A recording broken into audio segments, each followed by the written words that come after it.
खपरेल मकान था, लंबा सा घर था। पंडित जी सामान्य मध्यम वर्गीय व्यक्ति थे। उसी में हम लोगों का आसन था, सामने एक छोटा सा बरंडा था, उसी में चौकी लगी थी, उसी में कथा होती थी। और पंडाल वगैरह कुछ नहीं था, बरसात का समय था। और आश्चर्य की बात है, कथा शुरू होते ही पानी बरसना शुरू होता था और कथा बंद होती ही पानी बंद हो जाता था। 2 टाइम कथा होती थी, 2 टाइम पानी बरसता था। और ऐसी कथा जीवन में अब तक हुई नहीं।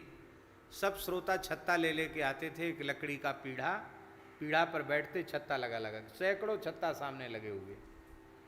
8-9 घंटा रोज कथा होती थी। बड़ा सुख मिला वहां कथा में। तो वो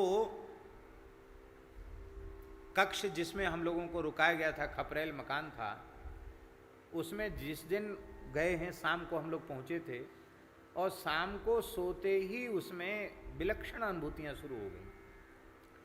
नित्य प्रति भगवान की कोई न कोई विलक्षण लीला का अनुभव वहां होता था। रात्रि भर लीला दर्शन हुआ वहां, निद्रा भी कम आई, बड़ा सुख मिला। तो सवेरे मैंने कैल वाले जो पंडित जी थे, नाम भी मैं भूल गया, पंडित जी से मैंने पूछा, मैंने कि पंडित जी महाराज स्थान बड़ा दिव्य है, यहाँ तो बड़े सुंदर सुंदर स्वप्न आए। तो वो उनके आंख में आंसू भराए, बोले महाराज जी हमारे गुरुजी ने इसी घर में रह करके 1 अरब महामंत्र का जप किया था। कितना? 1 अरब। हरे राम राम राम हरे हरे, हरे कृष्ण कृष्ण कृष्ण।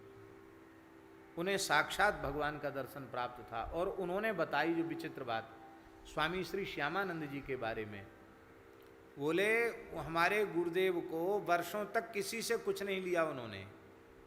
क्यों?